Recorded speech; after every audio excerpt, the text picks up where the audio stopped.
comments. My microphone is great.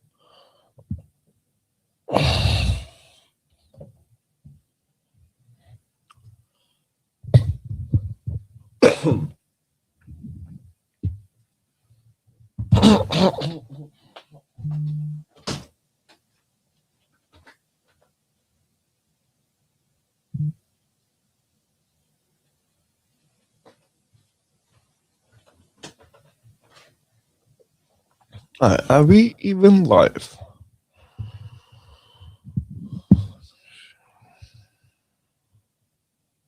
Yeah, I see one comment.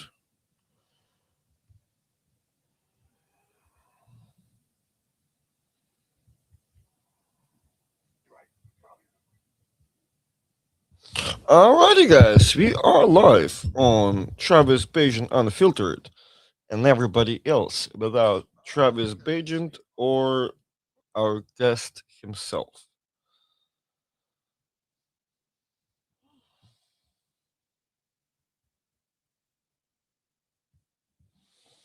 Alright, so once again, good morning, everyone. We're supposed to go live here today in a second with Travis and Mindy, hopefully. If this doesn't happen, then I'm giving up on all this live streaming. That's the problem. That's the problem.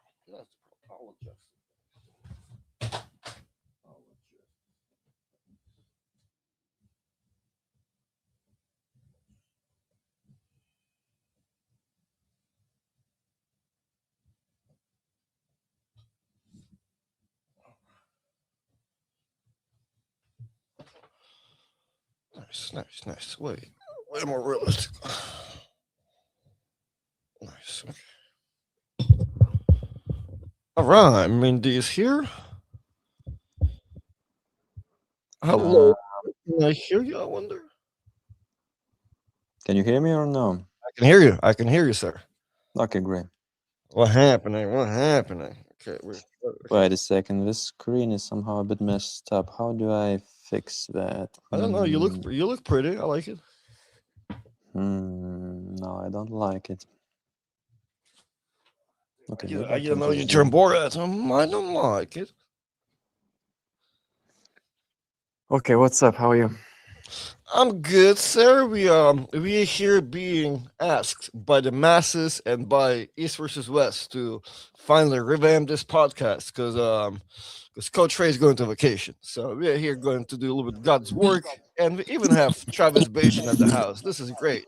That's exactly what we need. Minduagas and Travis Bagent. Now, Mindy, last time we did a podcast with you, it was me and Travis had to get to retirement. We really had to call some reinforcements. So we do ask you in front that you'll be nicer to us because neither one of us has to arm wrestle you. So we just here employees. You know what I mean? Like you don't have to attack us anymore, right? Well, it's still good to mention that I'm stronger than both of you combined, right?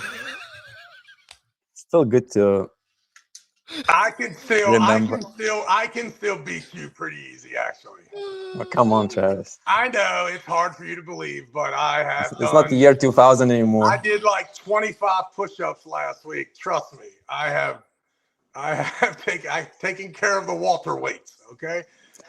Well, you might be right. If you did 25 with that big belly, that's you what might I'm be saying. right. Actually, I am a lean, mean, 258-pound beast right now in front of you. So I'm actually pretty light. 258. I don't believe it. I don't believe it. Just letting you know. I'm a little lighter than you. I know you're out there holding right dead now? babies in your luck. Are we live? Have we begun? We are live 100%, sir. Super apologize to the community. I know that I am usually on time and it's always Artem killing this podcast, but I was searching around for some cord. I looked, I only had 27%. So I found the cord and now I'm here. I just want to give a little background, Minduagas, if you don't mind. I am now heavily employed with East versus West. Heavily. Amazing. I'm not saying I'm the CEO, but I have started my climb back to being significant in the sport of arm wrestling. My first project, it appears, is to hype up these matches before we get to Germany. I am aware that there are, every time another 10-kilogram guy enters the stage, he starts ripping the heart out of all the lightweight competitors because you just start moving down the list. And before you know it, you know, if you're an East versus West and you're the champ, the last thing that you want is a lot of matches after your match. There is the biggest match is not even a title match. Correct? So, before we get started on Vitaly and Devon and Dave Chaffee, and then we start working ourselves down to where we're going to find maybe the most important match when it comes to truly who's the number one guy in that class. I believe there are 3 human beings that could have that belt. You may know of 5 others, but come on, no one knows your weight class. No one knows anything about your weight class. You probably have 5 guys that are nice that we don't know about. Am I mistaken, Minduagas, if I tell you that there are 3 guys that normal people that understand arm wrestling in a general stance, maybe even a little better understanding of arm wrestling, believe there are only 3 guys? Do you think there are more than 3 guys on this earth that could have that belt in the next 2 months? No, the amount of people is for sure very, very limited. So even if, well, it depends. Who do you think are those? Let me tell you my top 3 to make sure that I'm not sadly mistaken. But it appears that the world champ is the world champ, and you're about to face him. Right. You, in fact, are the number 1 contender. Correct? However, seems like it. We don't like to talk about this here now that we are heavily employed with East versus West. However, on the dark web, oh my God! Video, oh my God! I think I know where you're going. The great. Can you say his name, Artem? I don't want to say his name. Are we talking about E? Yes, sir. Could you say his full name? The big E. Ingen Terzi. There is a video of him already taking care of the champ. Oof. Is that my God, am I mistaken for putting those 3 names as my 3? Well, I can see, you know, your intention is good. You know, Engen is of course a very strong guy. Plenty of good achievements. But realistically, you know, I don't think we can count Engen as being in my weight class. You know, we have a few more names which I can mention later. But hold on. Can you clarify why? Listen, take away all the politics. The belt that you currently hold, or no, the belt that Artem holds that you will be trying to get, you're telling me that that's not Engen's weight class. Yeah, exactly. You know, so. Okay, and how come? Because Ingen is 15 kilos, 10 kilos, 5 kilos. How many kilos is he away from that? And how much would he have to lose from the dark web video in order to compete for that belt? Yeah, so first of all, let me just say that, you know, nothing against Engen. You know, he's still a strong guy. He did beat Arthur. That was, I believe, an 80-kilo match they had in Engen's basement, okay. Which is still impressive, you know. But, you know, me, since I do like Engen so much, I would like to see him get something like some official titles, some official tournaments, you know. I would really like to see that because as of now, at least to me personally, it seems like he's really not in top 5 in any division because, you know, he just didn't get any of those official matches. He didn't beat any champions, you know, not hold not on. my How are we class, gonna not get the the top. order? You don't think he We'll will be in top 5? What are you kidding me? What does that have to do with East versus West? We let Brian Shaw and the Beast, Eddie Hall, be the main event. We could care less about the rankings or whatever. So let's clarify for us living in the Eastern Panhandle of West Virginia. You just stated that Ingens pulled at 80 kilograms. What is the weight class for you and Artem for the belt? It's 77, which is so. Well, then, Jesus Christ, Minduagas. I'm sorry. I don't even know what religion you guys practice over there, but here in West Virginia, we say that those two words sometimes when we're like, are you kidding me? And normally, So I you're agree. saying You that know, if Ingen normally, doesn't eat breakfast, if Ingen doesn't normally eat it's nothing. breakfast before he comes there, then he's in your weight class. And I have to agree with you. You know, normally it's not a big deal at all for any of the young athletes. It's completely fine. You know, it's easy to make it. But you know, Engen, he can just barely make 80 if he actually made it at all. So you know, I really feel like for him it would be a big difference. Are you familiar with the drug Ozempatide here going around in the United States of America? Ozempatide is crazy. Whatever Yeah, the but you name know, is, Artem has the bootleg version. If he sends that to Ingen Terzi on Wednesday, he can arm wrestle you guys on Saturday. okay, so let's put it in another way. So Me you say, myself, hold on. So one of you is saying that Engen is too big, right? That's what you're saying, Minduagas? Yeah, but I've already okay, debunked sure. that Let's story. say weight doesn't matter. Sure, fine. No, And I do weight believe does matter. myself. Ingen does have to weigh 77 kilograms on, what is it, Thursday night, Friday morning, Friday and then morning. he gets to arm wrestle Saturday night. Most likely the main event. If you get to pull Ingen, it will be have you ever been the last match on the East versus West card in your life? No. Well, you will be. You will be if that takes place. Okay, so getting back, Minduagas, forget Okay, about. getting back. Let's say sure. Wait. So if he can make 77, is the arm wrestling world okay? Are you okay with the arm wrestling world thinking that you three guys are the top guys, or is there other guys? I'm just saying, you know, we can speculate all we want. You know, even me myself, I do believe that Engen is capable to do it. You know, maybe he can become the champ if he wants. But you know, I just still want him to actually do it. I don't want to talk about it if he never actually goes for it.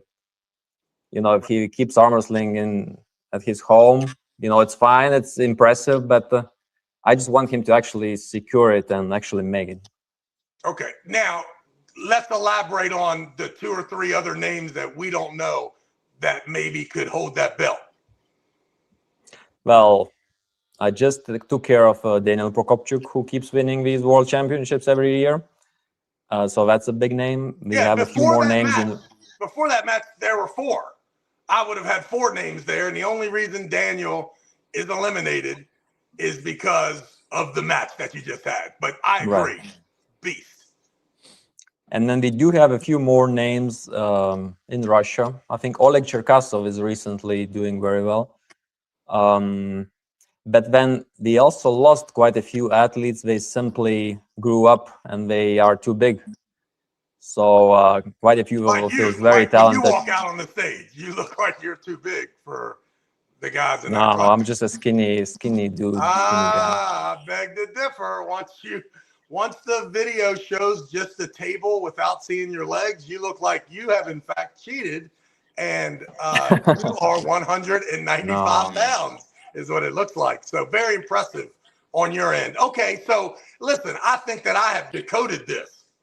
You got one chance, homie. You got one chance to be the main event, most important, talked about arm wrestler for a 4-month span. And what we need is for you to climb this hill, which is Artem, right? Artem. And do it's Artur. Artur, sorry, yeah. Well, the man, right? The champ. Somehow get over that hump, which it does appear from your recent match that you are in fact better and getting better. So you win that match. And we get to see you and Ingen Terzi in less than a year as the main event on the East versus West card. Just to clarify, by the way, I would pull Engin under my weight class division, but I actually don't care about it. I would beat him in any weight division. Whoa, whoa, whoa. And how come? So you're saying that there's a style problem with Artur and Ingen, that Ingen seems to take advantage of, and that he will not be able to do that with you? Oh, I think we will both beat Artur in quite a similar manner, I believe. But just I only have one condition when I pull Engin. I don't want to get tricked by like I did last time. I don't want to pull him at his basement. I want to pull him on East versus West stage. That's the only condition I have. Well, and then I believe suddenly I believe both me and both Artur will have a much better chance. I agree, and I could be completely wrong, but it seems like the amount of respect that he gave Ingen, and just not that. And listen, there was nothing wrong with the match. Two gentlemen. I don't know the ins and outs of the weight difference or what exactly it was, but the champ didn't have to do that. The champ did not have to do that. For him to have offered that olive branch, it says a lot about their friendship, like their respect level for each other, I guess. But if I'm Artur's manager, no, sir, we got a wedding that weekend. Can't make it. Cannot make it. So let's Artur, Artur is a very good guy. Very, how do I describe him? Just a very polite guy. Which all of us are kind of, but sometimes it's maybe not fully deserved. Anyways. Yeah, no doubt. Well, let's forget about it. Let's talk about this match here. What does it mean to you? How important is it? How lucky are you to get another title shot? Let's talk about it. And also, Minduagas, I did do the research. So you did pull Artur like exactly a year ago, right? And that went 4-0. Was it not 2 years ago? I think it was posted a year ago, unless they waited to post it for 2 years. I think it said a year. Maybe you're right. Maybe a little longer. It was 12th. Cannot be a year ago, right? No, because it was posted a year ago, but maybe they be slow on that. Maybe it was the highlights. All right, well, Maybe within like the last 2 years, you got an ass whooping from Artur 4-0. What's gonna be different now? Wait a second. So Travis had another question first. Now I forgot. Hold on, hey Travis, can you answer that one? Yeah, I think I already forgot as the one I Okay, asked. so we forget Travis' question. Let's jump to Artur's question. Hold on, Travis, can you? I think the answer will be the same. I just think, like, what's changed? How do you feel? How important is being? You said how important to you and your club and your family. Right. Go crazy. So the match is very important. I feel super lucky because it's just such a fantastic opportunity. If I could go through Artur, it would be really just such a proof to myself that I can somehow get better, progress, things like that. Because seems like he's really the last one to defeat. I was competing with Prokopchuk for so many years. That felt like a very big victory when I now was able to prove that, okay, twice in a row, I was able to defeat him. So Prokopchuk was really on my mind for many years. Artur, somehow, mentally, I don't feel like it's such a big opponent for me, even though he is obviously the champ. But somehow mentally, defeating him will probably not give me as much satisfaction as it did when I defeated Prokopchuk. But still, no matter what, very, very lucky to get this opportunity again. If I don't win somehow, even then I'm somehow still happy that I still have that one guy who I have to chase. So no matter what, I'm somehow happy about the whole thing. But yeah, if I can defeat him, that would be huge. Now, what changed? I feel like I'm now really fine-tuning some of my weapons, which I was working on for the past few years.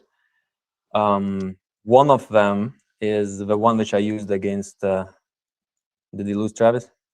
Probably. Well, I don't know. He's here, but we lost his picture at the very minimum. Okay. So one of those weapons I used against Danil Ustinov. I'm not sure if you guys noticed, but it was somehow a top roll move, which allowed me to be a bit more offensive right off the go.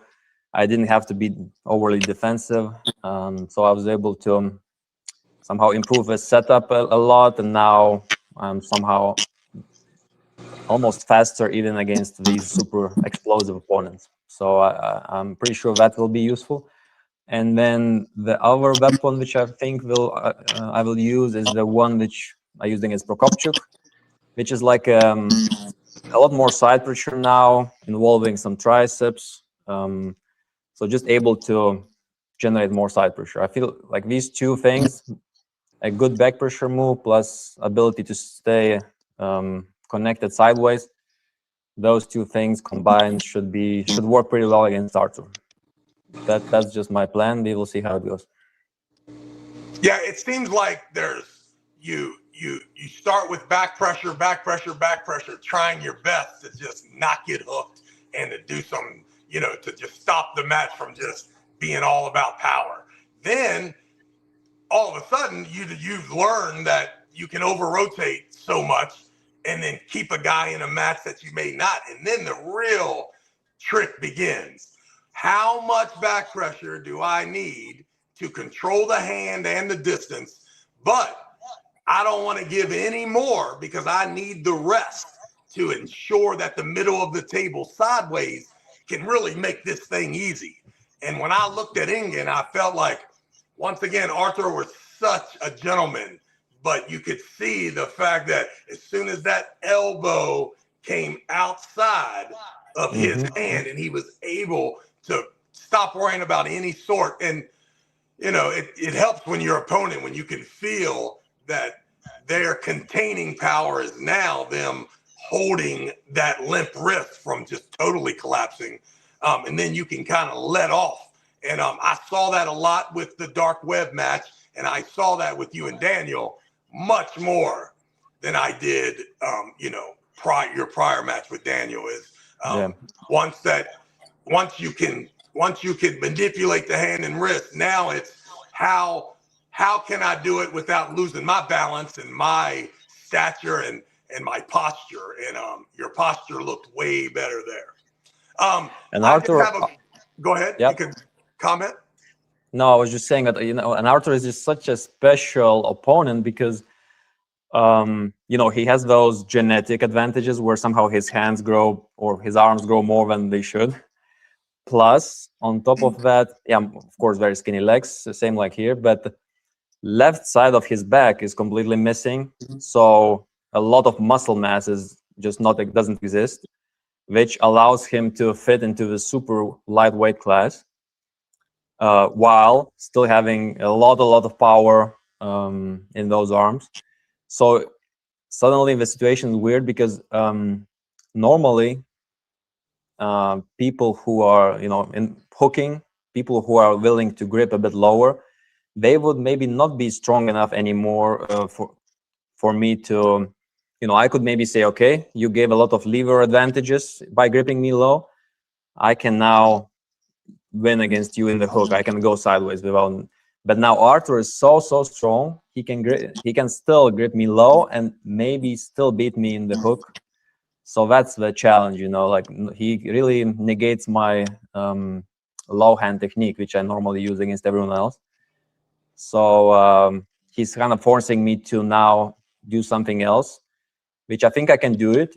I know what's the most correct thing to use against him. But the question is my body ready to actually execute that move? So yeah, there's a lot of like you looking in the mirror saying, bro, don't move your right shoulder back. Dude, if you move your right shoulder back, he's allowed to put his right shoulder between your hand and shoulder. I had a lot of long talks with myself concerning Jerry Carteret for so long. It's like, yo, he's giving you this big circle and you're dumb enough to take it and then catch yourself all jacked up, all because whenever you stand up, you feel a little too much side pressure and it just absolutely has your brain kind of working crazy.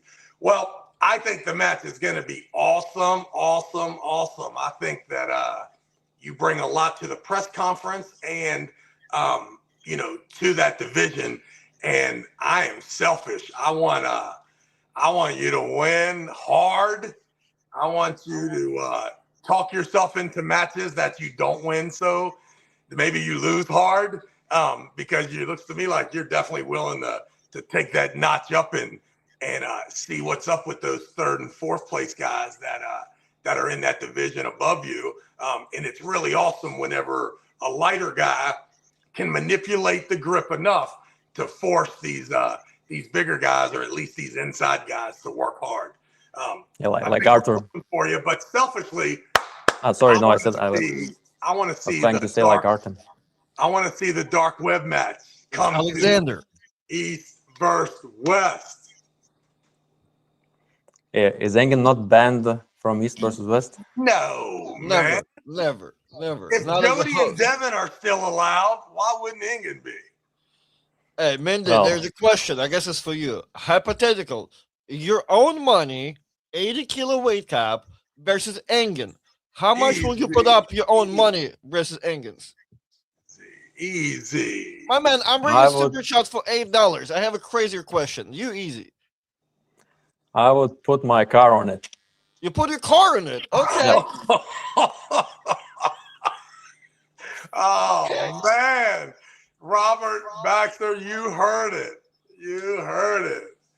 Maybe like what kind of car? Like a Nissan Jolt or what car we're talking to? That's important. Or what you talking about? I would obviously not give away my own car, but I would give away my wife's car.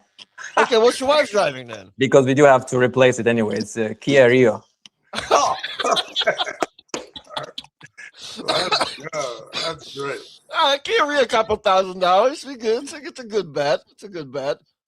All right. Well, listen, before we go much further, let's just start from the top, Artem. You go down the list and let's find out what we all quickly think about the matches in Germany or you got some more questions from No. I was just gonna say the matches are obviously amazing, but unfortunately I will have to run away.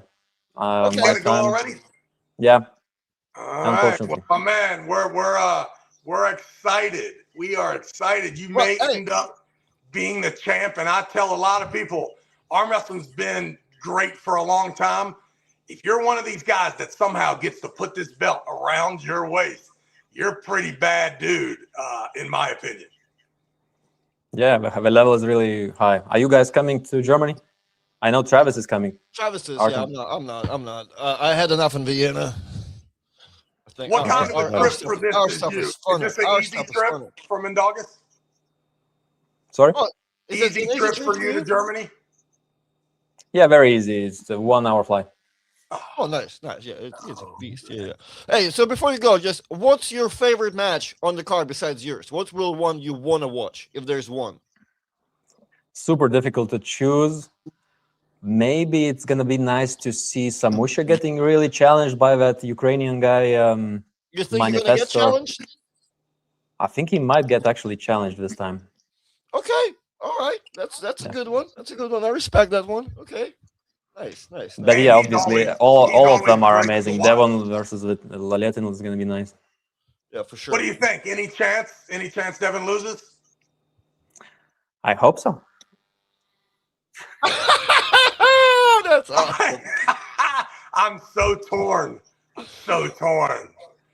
Because you got to watch too, because Vitaly is a superhero if he does it, meaning that he really is, left and right-handed. Man, he's a bad dude. Whew. Man. Yeah, Devon now has to deal with these flopper presses, so which is, I know it's annoying. Yeah, no doubt. All right, well, listen, you have a great day. Yeah. Thank you for joining us. Thank you, guys. Ciao. Thank you, sir. Travis, before I pull up the card, I don't know how you're gonna answer this, but the guy paid so much money, I have to bring it up. Sure. Travis, can you drop the craziest cycle you've ever heard of in arm wrestling? I don't know. Craziest title? Cycle you ever heard of in arm wrestling? Oh, that's a good question. Who has done the most? I don't know. We can't drop names, but I don't know if you ever heard of something like, yo, dude, me and you've been in a conversation once when we asked you, dude, like, hey, what's up? And there was a big pause, and you were like, oh, is that bad? You don't want to talk about it? I don't. But you know what, though? Who would ever, here's my thing.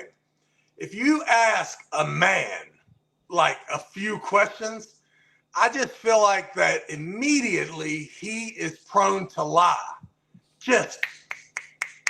And he honestly has to set you down and say, hey, I'm telling the truth in order to even discuss these topics. And those topics are simple, right? It's women, right? It's taxes, right?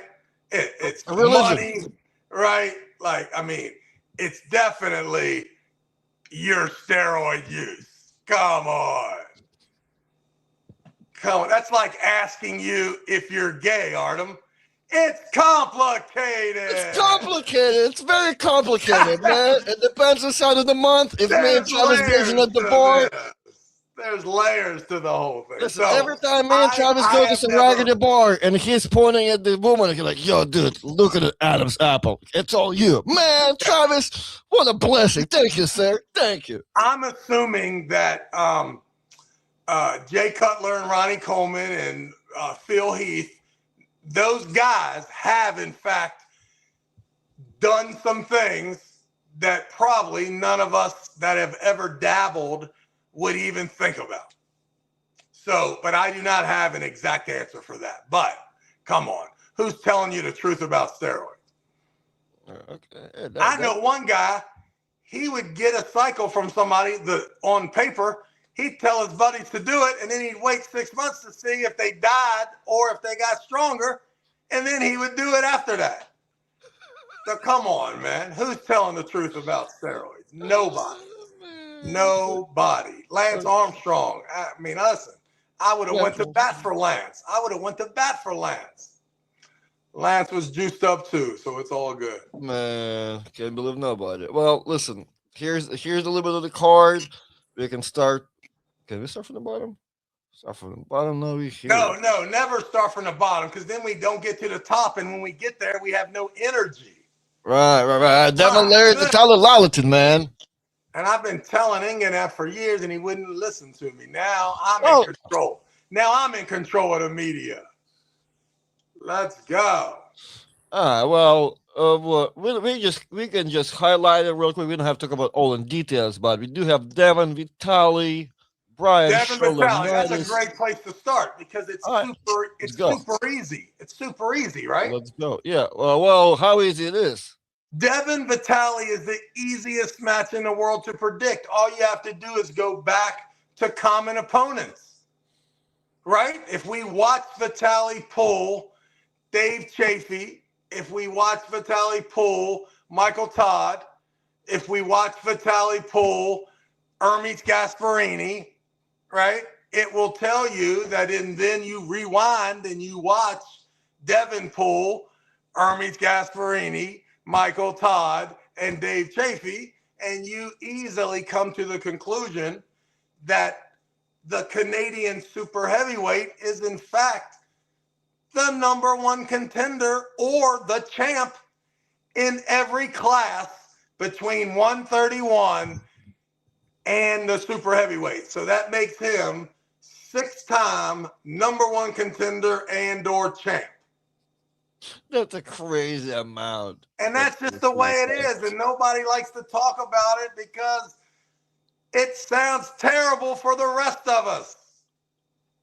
Okay? How you even let it happen, man? How you even let it happen? I have nothing to do with it. I have left. He would have been the number one contender in the other four. Now, listen, it was easy to be around this guy before, right? Because there was only one super heavyweight champ, and he was not it. I was the champ. John Brzezinski was the champ. Denis Shapovalov was the champ. Andrei Pushkar was the champ.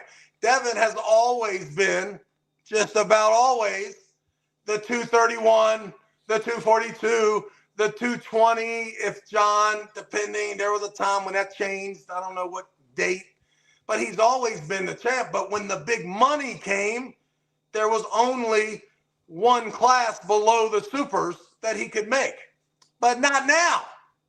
Not now. There are two classes plus left and right-handed. So we are in this position that 6 human beings are glorified when it used to be 4, and he was not 2 of them. Mm-hmm. Now he is that man. He is that man, and he's going to win. He's going to win because he's the only threat to Levon as of right now. Once he defeats Levon, which I believe he will, once he does, Levon will end up being, you know, that big bully that you saw got knocked the fuck out.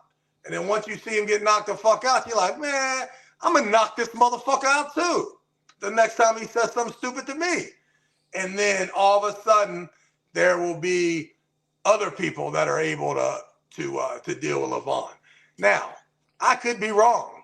I could be completely wrong, but I'm telling you, the common opponents say all I need to see. And the fact that he definitely was in that match left-handed, but to the commoners, he was not in that match. Okay. There's 100 people that know how close it was, and there's 10,000 that think Vitaly ran him over. So that's also a reason he's going to win right-handed. Did I say anything wrong? Is there any reason to doubt any of that information? No, I think it was pretty accurate. I really like the logic. From talking to Devon himself, he did said something cool in his interview. He said, which probably gonna stand, right? He said, if there's any chance he stops Vitaly for a little bit, right? Because talking to Devon a week before the match, he's like, dude, I might lose. However, if I stop it just for a little bit left-handed, he is confident the right-handed is going to be he'll destroy, right? Like, hey, that's also fair enough logic. And he kind of did probably stop Vitaly a bit more. I think that he probably, I don't know, he probably hoped to win, but he did put that stop. So I think he's onto something from that logic. I thought he was magnificently strong. Yeah, I mean, that flop was good too, that stop and everything. Well, I mean, I like it. I like what you're saying. Listen, just like Minduagas when he's like, I hope. I mean, seeing Devon lose would also be like, damn! And I'm not saying I wouldn't be happy, but I mean, damn, you just got your ass beat again. Which is almost like, dude, I wonder if, I know it's gonna suck, the money gonna be less, whatever, you have to drive home all sad, it's not as fun of a flight when you're the loser, right? However, isn't it almost like gives Devon even more time, I guess, because he might have to do it again. He has to until he gets to Levon, right? Because once he beat Vitaly now, I think you're gonna be forced to be like, hey, Levon is next, or you're gonna have to chill out for a little while, right? If he loses, he's like, well, not only that, the luxury that man possesses, like he can't be worse than I would say that it's 51-49, his best 253-pound shape, the day that he arm wrestles, which would make him probably 270, and the guy who weighs 300 pounds. He ain't much off, so he can just drop back to 253. That's a walk in the park. Yeah, and then his health and the fact that he's cool with being 231, is just crazy. So I disagree there. I think he can win. They can give Levon the longest rest he wants, and they can just put this man on a mission. I mean, he might as well go ahead and, I mean, I want to see him pull for the left-handed 231 belt. I want to see him pull for the left and right. I got you. Yeah, for sure. Belt. Why Yeah, not? He's a promotional dream come true. Yeah, I'm sorry. Yeah, you're right. From the fact of he is able to go down and how freely he speaks about it. Like, listen, I'll get in 253 tomorrow. So yeah, you're correct. Yeah, for sure. If he does win, unless he wants to be all heavy and bloated, yeah, he does have stuff to do for sure. Okay, my bad. Now, Brian Shaw and Leonidas. Now, I don't know what the biggest mystery in the world, man. Hold on, I don't know. So by looking of it, I kind of getting a strong opinion. Then I think Brian gonna dominate. Yeah, which if he does, like, we have to start thinking about this guy's gonna be good as shit. Because I just watched Leonidas and Schoolboy, and I mean Leonidas strong as shit. To do that, ain't nobody in the U.S. can beat Schoolboy unless you're the dude. You got to be Cataract, you got to be Michael Todd, right? Like, who else? Who in the Wayne Withers and Schoolboy? I don't know who wins that match at this exact moment. Do you? Schoolboy. Yeah, I don't know if that's true either, but I'm just telling you. But Travis, there's a conversation about me and Wayne having a super match for the past 2 years. Okay, listen. Wayne will kill you. Okay. No. Wayne Withers will not kill me. You're crazy. You're crazy for thinking he'll kill me. Corey West probably takes care of Schoolboy. Corey West takes care of all of us all together, right? Corey West takes care of me, you, Wayne Withers, Schoolboy all at the same time. Schoolboy and Austin Jaggers, probably close. Yeah, that one you're not wrong. I think you're right over there. So the truth is that Schoolboy's awesome. I mean, motherfucker comes to America, he's a bad dude. Top 5, top 7. I don't know. Left-handed, maybe the number 1 guy left-handed in the United States if Schoolboy is living in New York. He's fucking bad dude. So, or maybe Corey West beats him, but besides that, not many people beat him. Not many. Maybe Shark. But Schoolboy's awesome. Leonidas was able to beat him. So that means that Brian Shaw in 1 year is in the top 5 in the United States. Is that what we're saying? That's what we're saying. I got you. Now, I will tell you this. Leonidas left a little bit to be desired in the setup against Schoolboy. He already had a smaller lever hand, and he allowed Schoolboy to manipulate that shit early. Hopefully, he's gotten better. So, but you know, you kind of are looking for the person who maybe manipulates Brian once or twice. Like when I was watching Hermes and Todd Hutchings train with Brian Shaw, they started muscling through the setup.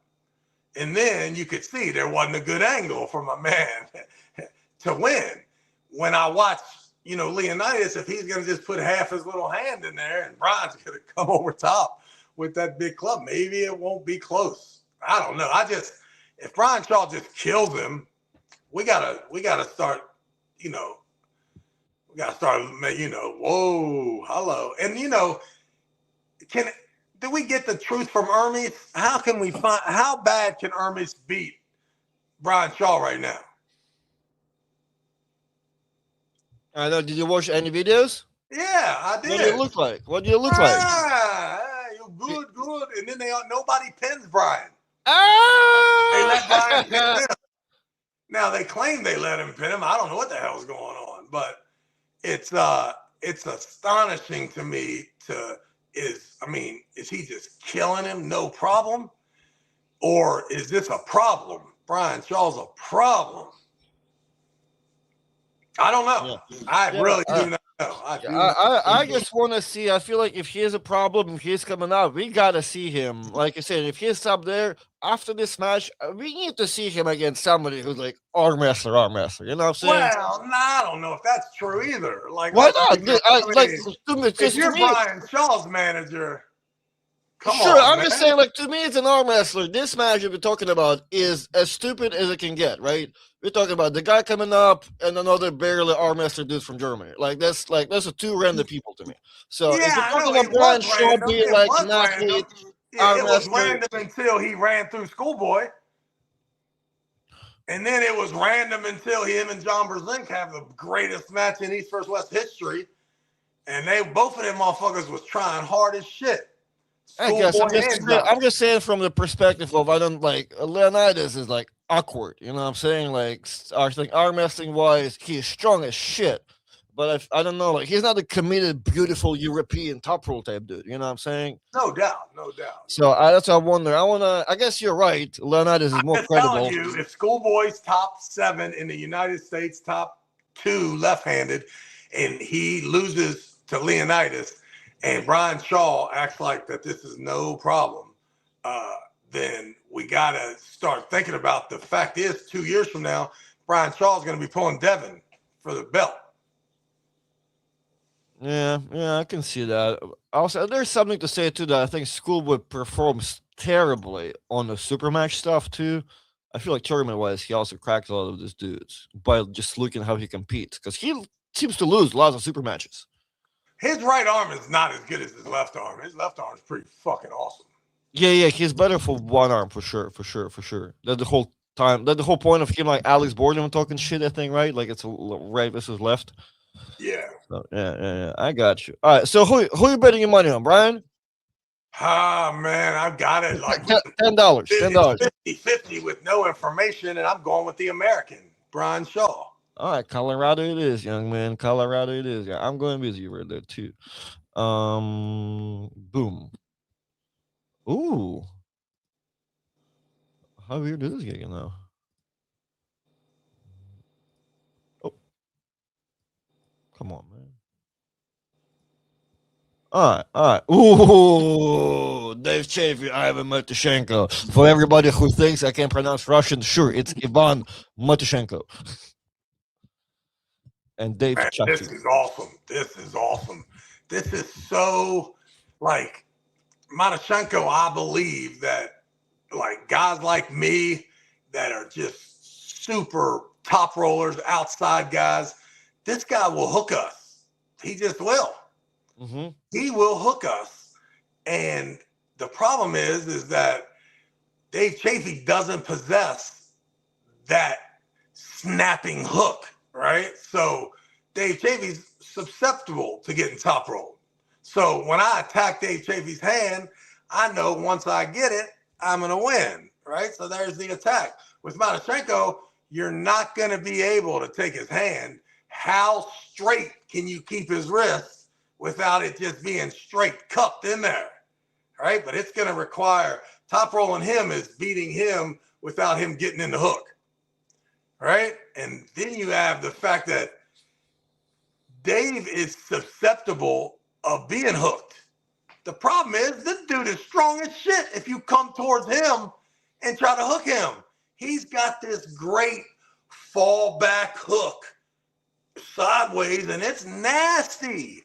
We have seen Eastern Europeans try to come forward and him just straight on down. It's just going to matter how awkward is the angle, and does it ever become a chest? When I say chest, I mean a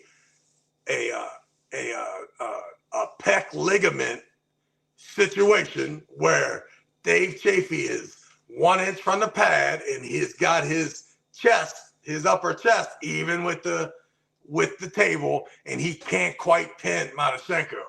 But it's almost impossible for Matyushenko to pull back.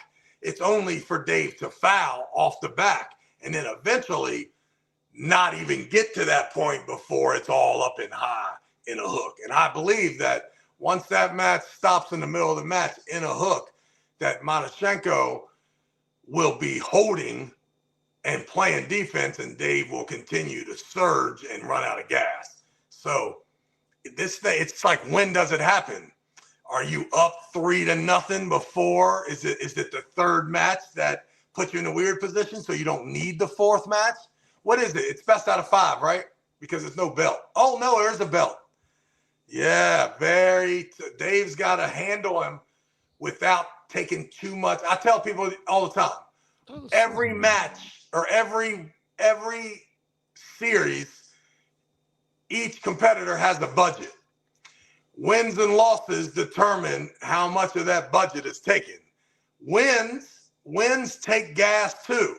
You got to spend money to get wins. So how much money does it cost Dave to go, ready, go, fall back to top roll, get hooked, not care, and continue down and stretch Matyushenko out, including not only sideways, but open his arm up too as it goes, which Dave has that ability. I've seen even Jerry Carteret try to come and hook Dave and just keep coming forward, and Dave just is a rock as he's falling back sideways. So first couple wins, how efficient are they? How much of that budget did you spend?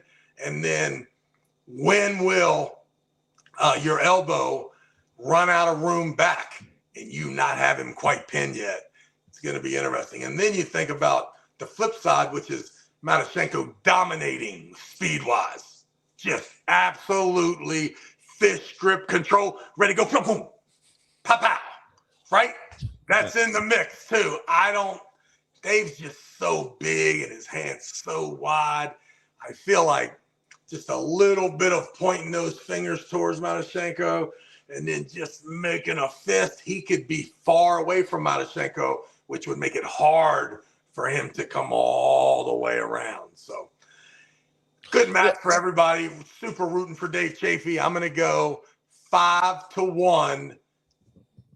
Easy money, Dave Chaffee. But listen, that's me being amazing USA bias. Amazing.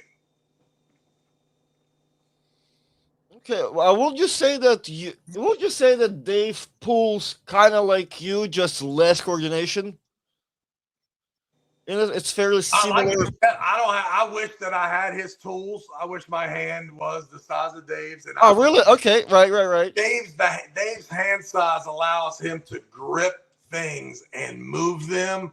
That when I'm at the gym and I'm trying to mimic it, I don't have the girth and length of hand to do that. But I always use my little hand to just like make an awkward fist and try to have big hands control it. Right. But I believe a big hand would even be harder to control if it made a fist. Right. So I think that, I can see how you can just see the natural motion and see. So I think if both of you guys pull Ivan, it's kind of similar. You'll go more back, but both of you rock sideways to where it makes it awkward for a hooker to come around, and by the time they do come around, it's kind of a little too far because they have to follow that neutral sideways go. But neither you or Dave, I think, really to overpronate either way, right? People are gonna have to follow your guys around. Yeah, and I also think my hand is so unintimidating that people that grip low feel comfortable. When if you grip Dave low, man, that's grabbing a thick piece of This is grabbing a grown man. Be careful. And I think Dave's healthier, motivated, has found his stride at that 253 class.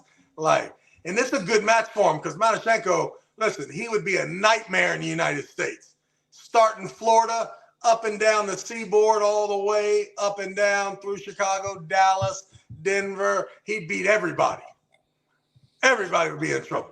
Yeah, Dave right now does look exactly healthy. You know what I'm saying? His weight kind of seems to be coming up. Whatever, maybe his neck was holding him back. It's definitely looks healthy again. I mean, he's the best guy for us. You want to be in a hook? All right, we'll send Dave Chaffee to fight your ass. No problem. It is right now because you're talking about Dave 2 years ago. You're talking about him like he was ready to retire, man. It was no doubt. But even then, I feel like those people you would find Dave getting taken away from his hand and I don't know how many times you've just seen smacking a hook. What's up, dog? And I've never seen Matyushenko do anything except that. Right, yeah. Oh, I think if the order is correct, I think we're getting David and Alexander. Who we got there? I can't even It's see David Samushia and Alexander Teladnik. So I'll start here. So Alexander just, I think it was his first debut in Vienna where he pulled Vlad. Vlad is Coach Trey's boy from that team, right? So Alexander took care of him, and which were one of them was getting a shot for David anyway, right? And both of them under pressure, they can do something because Vlad is actually have been on David like during like EAF or like WAF times, right? Not at East versus West. So there's a big debate versus the Alexander. Like I think Neil Pickup having Alexander as a favorite over David, right? But before I let you talk, in my opinion, I feel like there's only like 5 spots, I guess, between Alexander and David. But I think there's like 10 guys in between there, between David and Vlad, that can probably take that shot. And as minimum of like 2 to 3 different levels before. Like once you beat Vlad, you have to beat somebody else, and then you see if you like. I think there's a distance between beating Vlad and then beating David. So, in my opinion, David will be the favorite. However, that Alexander dude, Manifesto. If anybody likes to go by Manifesto, that dude is different. He's definitely impressive. His workouts are crazy. So, yeah, like to giving somebody a shot, that's definitely the dude. But I do think there's a gap. There should be a gap still. I mean, listen, you're talking about the what? The 11-time defending fucking middleweight champion of the world. 1100 My times. goodness. I have been guilty of it. You have been guilty of it. The world has been guilty of it because Samushia is such a prize fighter. It's like the dude has the best matches every time. And you can mistake that for him not, which I have in the past. It's like he's not dominant in that division. But that is so ridiculous because he's the most dominant champion we have ever had and maybe ever will have when it comes to the amount of title matches, defenses, wins. I mean, I don't even, to me, this is an extraordinary opportunity for Alexander. Good luck. I'm not rooting for you. The champ is the champ. I'm going with David Samushia. I think he's going to win. Does he make it look? Is it 4-3 and just absolutely horrible? Possibly, because it normally is. But until he just outright gets smashed, I'm going with Samushia. I mean, talk about someone who's done everything perfect and just the timing, the weight class, the interruption between East versus West and traveling back and forth to Istanbul every other weekend and him not being on the card as much. But he's the guy, man. He's our king when it comes to championship arm wrestling, East versus West. I respect that. Yeah, I agree with that. I'm going with David. However, I know it's everybody is rooting for Manifesto, so I have to acknowledge that. Now, say Manifesto, is that him, Alexander, his nickname, or where's that name at? Manifesto is his nickname, right up top. Oh, there it is. Because I've been hearing about Manifesto, but I thought it would be Alexander Manifesto. I didn't see that. No, so this is the one that Robert claims that this could be upset central, that this guy here has impressed the promotion in some form or fashion. very cool, but he's one of the dudes like who was like your East versus West contender guy trying to get on the card within like last 2 years. You have met him like trying to get like on the East versus West thing, so being a guest, right? To finally getting a shot, like I'm saying, destroy Vlad, and now gets this shot. Where, but that's what I'm saying. Like, and Vlad has wins on the beat before. But I think nowadays there's a gap. I think beating Vlad is not necessarily proving that you can beat David. But we'll see. Yeah. They try to listen. I cannot pull up because my Instagram won't log in here. But there's I'll send it to you later. There's a video of Manifesto training. This dude gets on the monkey bars, and like just those bars that go straight. He jumps on them, does one arm pull up, climbs to another one, pulls himself up to the next one, and does the same thing for like 15 in a row. Just dropping, one arm up, another one arm up, just keep going and going. Just like I do, just like you saw me do. Devon told me, hey, do you see this guy's training? Like, no, dude. I shared it in my stories. That's how crazy it was. And I'm like, oh, damn. Okay. Because you don't share nothing weird. I got you. That's crazy. Listen, the most impressive fitness trace you showed us, Travis, is you doing that muscle ups on rings at like 300 pounds. So we do know you have some crazy stuff, man. Show that more. I'll put it out. It'll be our intro from now on. All right, we got one more match, and then we start from there tomorrow. All right, I respect that. Let's do it. Where we at? Listen, do you wanna give this one a shot? And that's actually perfect I like summary. This one because we already started. I like it. I mean, listen, perfect summary. There was some distance between Arthur and Minduagas when it came to just overall strength. I saw Minduagas for the first time not be able to move his hand away from Arthur's hand. He just couldn't. He just controlled him underneath, super tight. The wrist starts to kink back just a little bit, but stops, and then it's just a relentless sideways. And to me, it looked like he could do it 10 more times. But when I watched the obvious improvement with Minduagas and Daniels match where Minduagas came back and won, 3-2, as opposed to the complete, 3-0, 4-0 domination, whatever it was, between Minduagas and Petrovic. I believe now that Minduagas has gotten better.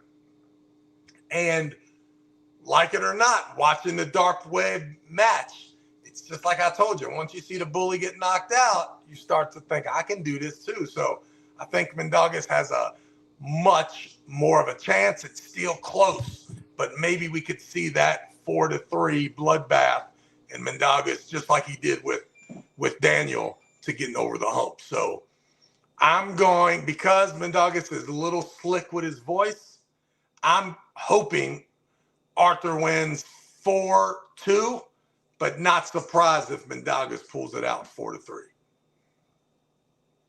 I respect that. Okay. I mean, you know what else is funny? Should we hate Minduagas and be like, yeah, man, he needs to get beat 4-0, man. Yeah. To listen to Minduagas talk about possible guys that are good and him not mention Giannis means more to my hypothesis that Minduagas and Giannis had a fake match. Really? Okay, why do you think so?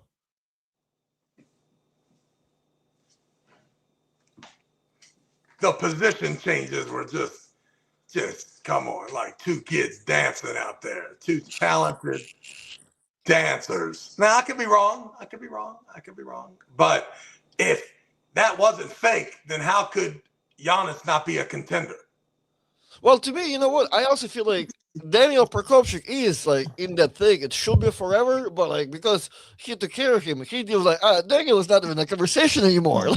Right, which I didn't put Daniel in that conversation either. I could have said 4, but he did just do it, and he did it. He did it too. Minduagas is incredible arm wrestler, incredible for sure. And well, that's impressive. What Arthur did, because like I've got to grip up with Minduagas a couple times and see what's going on, and I think some people have too. Like Arthur did have that exact proper angle, but dude, like he was risking it with his wrist, right? Because once you can control Minduagas' pronation, you're kind of good, but there's so much to control, and the guy is sneaky too. He will be higher than you, taller and thicker, while being smaller.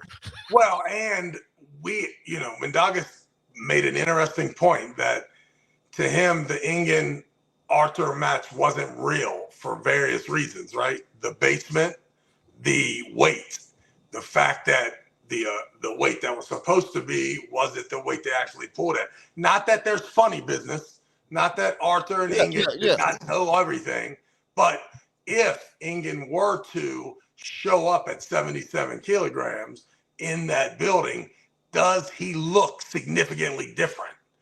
If that is true, then we'll see it here. We may see it, when we see Arthur against Minduagas. We may see that they're a little closer looking to each other than Ingen and Arthur were, possibly. So, right, like I don't want to say that. On the flip side, though, I don't know what the personality, personal problems. I just don't think Ingen and Robert seem to me like that if you just had them two together, that Ingen couldn't arm wrestle for East versus West for Robert. Howard, I mean, are you kidding me? This would be huge. Yeah, so I was about to say that because we don't know. I don't know that anything personal or Minduagas is salty for any reason at all. But he does make a point of being like, listen, Ingen is cool, but I'm cool legitimately. I'm cool because I made weight. I did it on the stage. I did it under all the things. Hey. If you want to be in these things, I would like for you to do it in how I did it too, not in your best. If you're working your weight class, meaning you got Artem Taranenko, 187-pound professional arm wrestler, getting ready to get to a match, and then you show Artem a match of Daniel Worley crushing somebody. But you're looking and you see that Daniel Worley is 242. You know that. You can't have people come to you and say, Daniel will kill you at 187. You're like, he might, but not because of that video. That video is that dude's 235-pound beast. Like, what are you talking about? I got that from Minduagas, is that when he looked at Ingen, he's analyzing what he thinks he sees, and he sees a man closer to 187 kilograms, not 180 kilograms. I guess there's a Elijah Wood, Minduagas Tarasaitis parody. I guess Minduagas, if Minduagas was in whatchamacallit, in Lord of the Rings. Within Elijah, a monster. Like that movie from the 90s. Still hungry. Nice. Minduagas as Frodo. That's awesome. All right, so we'll start tomorrow right after Minduagas. And listen, I'm going to be doing some East versus West interviews with Coach Ray, but I'm not going to, there's a lot of schedules, right? Getting 4 people on the thing is harder than just me and Artem, and then being live every day between now and April 15th when I leave for Germany. Till next time, East versus West, Travis Bagent Unfiltered. No, we have one more super chat, and it's pretty cool to finish it. 789 from Levantigashvili Silver. Say total control of East versus West is given to Travis. What changes will he make? In example, contracts, amount of events, matches per card. I would have a system to where everyone knew the 4 championship matches that would happen on this card, and the fact that the number 1 contender and the person who won the tournaments would make up the other super matches. But any human being in the world would always have an avenue to be the champ.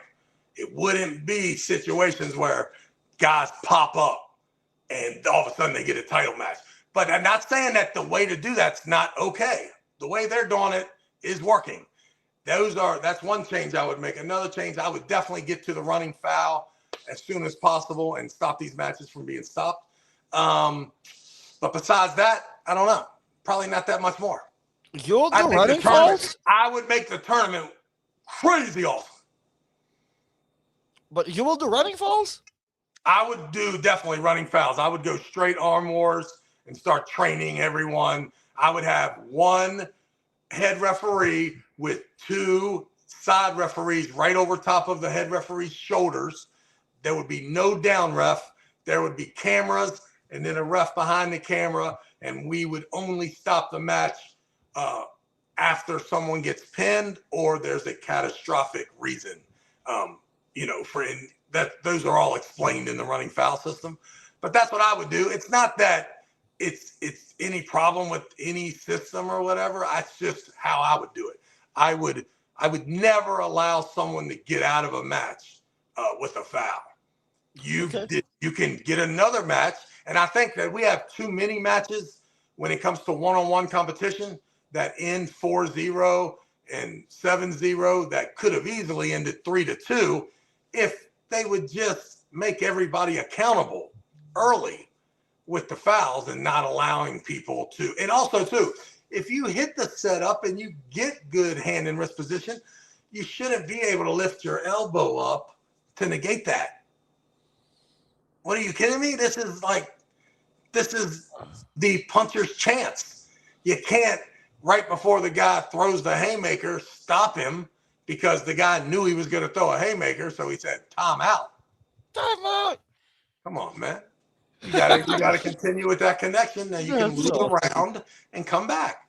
But there shouldn't be 15 restarts and no fouls, and then the match ends 4-0. Come on, man. Neil Pickup in the chat agrees with you, saying running falls is the truth and the king. Massively agree with Travis Beast. Gotta go there. But listen, I understand why there is pressure, I'm imagining, to keep the rules just like they do at the WAF. I agree that there is, and if I would have never been introduced to the running foul system, then I wouldn't have a problem. I wouldn't even know it existed. But I have been around it, and way better to keep the match going, and an elbow foul to get out of a match instead of an elbow foul to win the match are way two different things, and you shouldn't allow the elbow foul not to lose a match to exist. And that's just one example, but running foul system I think would be great. And also too, I would be careful caring. I would explain to every organization, WAF, anyone involved, that we are not like you. We do not want to be like you. We respect you. Please do not ever try to govern us in any manner, or you will hate us, because I will never listen. Yeah, it's hard not to be governed nowadays, but yeah, that's a good goal. Well, you just got to tell the governor right away, hey, bro, don't say anything publicly about I must obey you or else. Like, I don't care if you take all of those athletes. Take them all. All we're going to do is put this pot of gold over here, and we want to be entertained. That's the business. Dude, how hard is that to understand? It's amazing how, like, all of a sudden there's also this ownership over that pot of gold or whatever it is, right? There's a lot of ego going on. Listen, what you just said, that's all we really want. There's nothing else like around, but all of a sudden it's no, it's my gold, it's my athletes. Don't give them gold. Conspiracy over here, homie. We don't care if an orangutan comes in here. If they can sign up in this waiver, we will let them in. We do not care if they triple cap someone's thumb.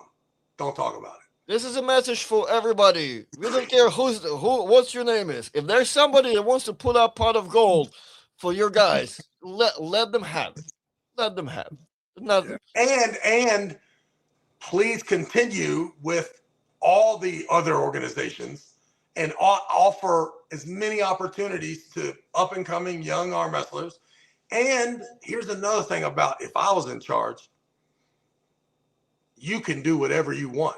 You can pull somebody across the street an hour before our thing starts.